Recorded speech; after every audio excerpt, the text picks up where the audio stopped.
Alors, l'Agence française anticorruption a une vocation de prévention de la corruption. La loi a également créé pour un certain nombre d'acteurs l'obligation de mettre en œuvre des procédures de conformité. Et le rôle de notre agence, c'est d'aller, à travers notre conseil, aider à la mise en place de ces mesures, et à travers nos actions de contrôle, c'est d'aller vérifier, ça et là, si ces mesures ont été mises en place ou pas.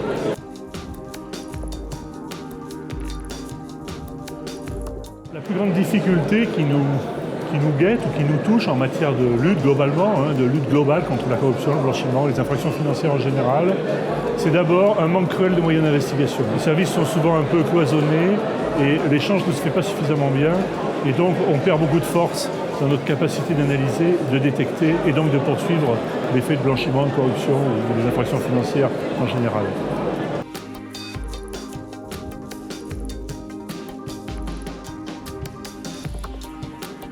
Les greffiers tiennent un certain nombre de registres.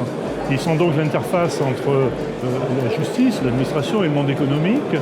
Et donc par ce travail-là, forcément, peu ou prou, ils concourent à la détection d'un certain nombre de risques et à la révélation, le cas échéant, d'un certain nombre de faits.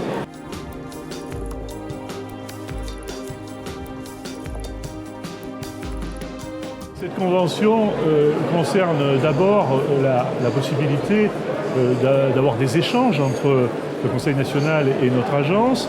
Elle permet aussi à nos agents, que ce soit ceux qui font du conseil ou ceux qui font du contrôle, de pouvoir, à travers une convention qui a été signée le même jour avec le GIE Infogreffe, d'accéder à un certain nombre d'informations, donc détenues par le registre du commerce, et qui nous sont tout à fait utiles, notamment lorsque nous envisageons un contrôle.